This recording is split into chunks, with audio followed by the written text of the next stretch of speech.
What's up, guys? This is Joe, and welcome to the 15th episode of Let's Play Final Fantasy VII, and this time we're going to head back into the Shinra headquarters after our fight with Rufus to see his daddy sprawled out on over there. Look at him over there. He's like sprawled. He's got a sword in his back. He has Sephiroth's sword through his back, and apparently Sephiroth's the only one that can use that sword, which is kind of bull. Now, I know you guys are all wondering, why is the audio different? Now, believe me when I tell you, we have been spending hours today trying to be able to, get this to work over Skype. We're working over Skype, as you just said, to try to get this to... This is the first time we've ever done commentary together over Skype. Yeah, so, the audio levels are... Okay, I use Fraps to record the EPSXE emulator. I would just record it from the PS1, but the HD PVR won't record the PS1 for whatever reason. So I can't do that, not an option, so I have to use EPSXE and Fraps to do this. Now, for some reason, it will also record the Skype call. Yep, so when he records me on Skype and the game audio, right? Together, and the only way I can get them separate is to use, a virtual audio, output or stream or whatever, to separate the Fraps, the game audio and the Skype call, and guess what? Separately, but that I can't do costs that. money. Yep, gotta have money for that. Yep. So... yeah, that's really not an option right now, so we're just going to have to... Every episode after this should be okay. It's just going to be this one, because I don't know if you guys remember, but back, I think the first episode, we made a promise that we would upload one a day. Yes, we're getting one a day, and this is, if we can get this working without a hitch, this will be making that a lot easier for us to do. Yep, and it should, after I figure out how to split the Skype and the game audio, separate, it will be you won't be able to tell it from a regular episode, so that'll be good. So today, even though it's been very long and arduous, right, but it's been very productive as well, because we've been looking into this for a long time. Maybe I could finally have Kyle on some of my stuff if we can get this to work. Alright, so the only problem is, I think Joe's going to be a little quiet, but it's not that big of a deal. I can still hear him, so you guys will be able to hear him too. But this scene right here is awesome. Yes, if you guys remember, he actually put that in the trailer, where it was all calm and building, and all of a sudden, yep, the freaking bike went out the window, guitar started going beast. Alright, if you never saw the trailer, I suggest you go watch that, because I spent some time on that, and I thought it was good, dang. Alright, so here you want to go ahead and get Bolt off of Red 13. Yeah, I think I don't know why we put him on, whatever. Oh, crap. Oh, dang. Alright, I'm just gonna take everything off Red 13, because. Yeah, we don't need him right now. We probably won't be using him a lot at all anymore. It's a good character. Yeah, he's good, but I just don't feel like using him. And the way you have to go through this to put materia, take them off other people. Yeah, it's clunky. So clunky. If there's another way of doing this, I just don't see it, and I don't know. I'm pretty sure this is the only way you can do it, but we'll keep Aeris as the medic again. Yeah, wait, no, give Cloud... I'm gonna give... God dang, the controls are going base here.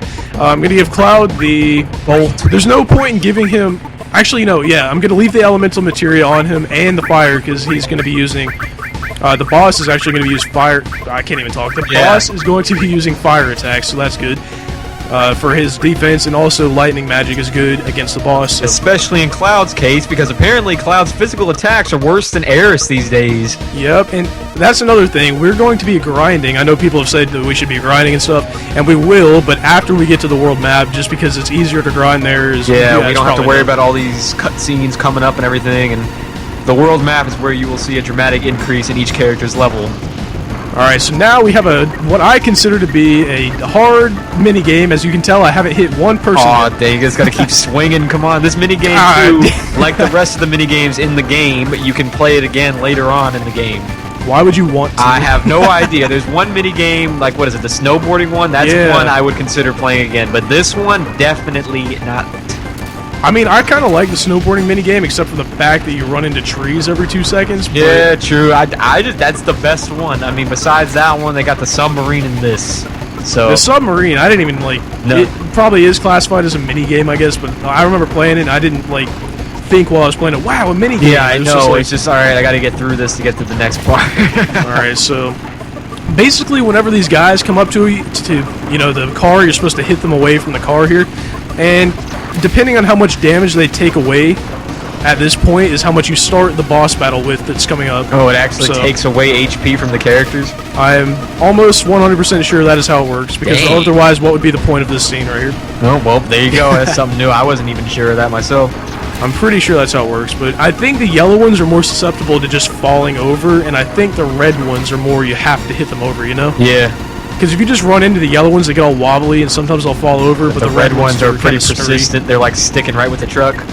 And you know, this reminds me of what's it called? Lost and Damned DLC for Grand Theft Auto. Oh, that's right. What is it? Getting wood or something like that? Yeah, get good wood, I think is what the achievement's called. You have to like hit 69 bikers. Yes, haha, off their bike. I know, it's pretty beast. Rockstar is so forever, but you got it pretty quick. Yeah, all I had to do was keep hitting one guy off his bike over and over. But anyway, you know, back to the game. Yeah. All right, so there's the boss. The enemy. I think he's called the motor ball, right, or something like that. Yeah, I think it's a motor ball. I know for a fact that he has 2,600 HP. He's not immune to fire, but he has a strength against fire, and he is weak against lightning, like every other boss, it seems like, or every other enemy in this area. Yeah. So what we're gonna do is just hammer away with Barrett. Use Bolt with Cloud, and when Aeris isn't healing, preemptive strike. That's bull, and you can't escape. As far as I know, well, it is a boss fight. I didn't really expect to be able to escape, but as far as I know, like every time this boss fight starts out with a preemptive strike. So, or not a preemptive strike, but you know, back attacks, whatever they call them in this game. Yeah. All right. So what I like to do is just start off the battle with a clean cure-all, just to get everybody up to speed here after that bike thing. Unfortunately, she can't keep doing cure-alls, so I'd say when she can only cure one person, if they're all good on HP, just use her striking staff because it's pretty good. The striking staff actually does a decent amount of damage, but unfortunately, Cloud's cross strike or cross slash? Yeah, can't paralyze him. It can't paralyze him. I mean, I wouldn't expect him to be able to paralyze something like this, but you know. Oh well. And Barrett's just gonna keep using his gun. Barrett's just gung-ho. Yeah, Barrett is just straight physical attacks. Barrett was the character that asked us to explain materia to him, so you don't really expect him to be a big materia guy. That is actually a good point. Yeah. So why would he know how to use it? Alright, but also another good thing about this fight is that Aeris is going to be getting her Healing Wind limit break every once in a while. Oh dang, I wish that would give you some more HP, but yeah, I think it should, but oh well. But does it give you like the equivalent of a potion or a high potion? Yeah, it's a potion or a high potion. I like the cure. I wish the cure all would work all the time. Does it have something to do with what level the all materia is? All materia it might be. I don't know, but I don't even remember. I think it's just always like that, where you can't use it consecutively. I mean, what's the point then? I don't know, and I don't know what determines like when you get it back. Is it like 2 turns or something? Dang, that was a good hit. Critical, yeah, critical. Holy crap, dang. I don't know. I don't think it is, because I don't even think when I tried it a second ago she had it back. I used it in the first turn of the fight here.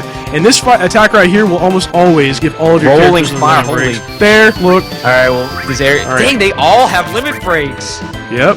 And Barrett, I mean, it's kind of useless to use that Mind Blow attack. I thought if you used the Mind Blow and lowered his MP to 0, you wouldn't be able to use it. But yeah, you but can that's still not use how all of his skills, Wow, that did a decent amount of healing there, more than a high potion, I think. And since you use that instead of cure, hopefully her next turn you'll be able to use a cure all.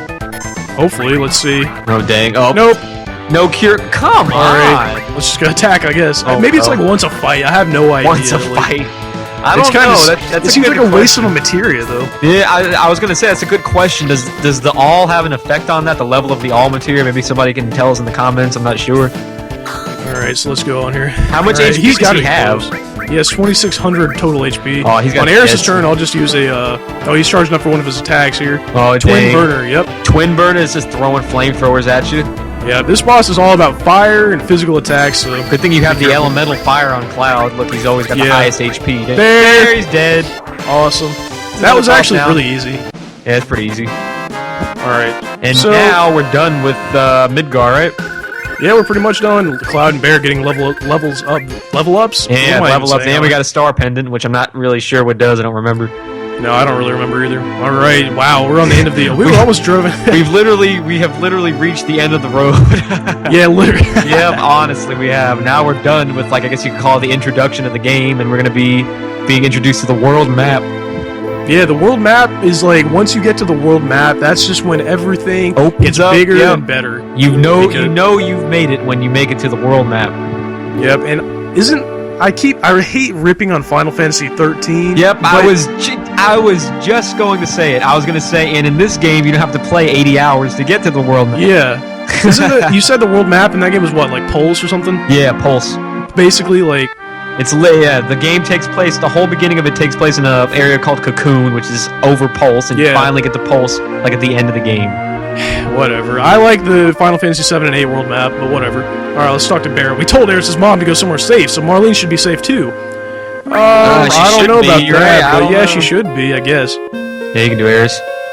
She said she didn't want to stay in Midgar anymore. Maybe it's for the best. Alright, so yeah, I guess that's it's good. Let's talk to I'm not sure if this has anything to do with the outcome of the date scene, but, you know, it could. It could. It seems like something that would, but I'm not sure. So let's just go out to the main world map here. We're ready to go. Dang, Bear Scum Beast. We need a group leader for our journey. Of course, only me can be the leader. Shouldn't that be, of course, only I can be the leader?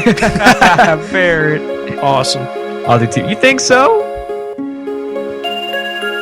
He's still, like, punching. He's punching. Yeah. It would have to be Cloud. Oh, the dang. air just got sucked out of his sails, dang. Yep. Alright, go northeast to a town called Calm. If something happens, we'll meet up there. Sounds like a good plan, Barrett, but why can't we just all go together? No, we gotta split up, right? Apparently we can't have 5 people strolling down the fields. We have to split up into 2 parties. I've never seen another game where, like, you can only bring...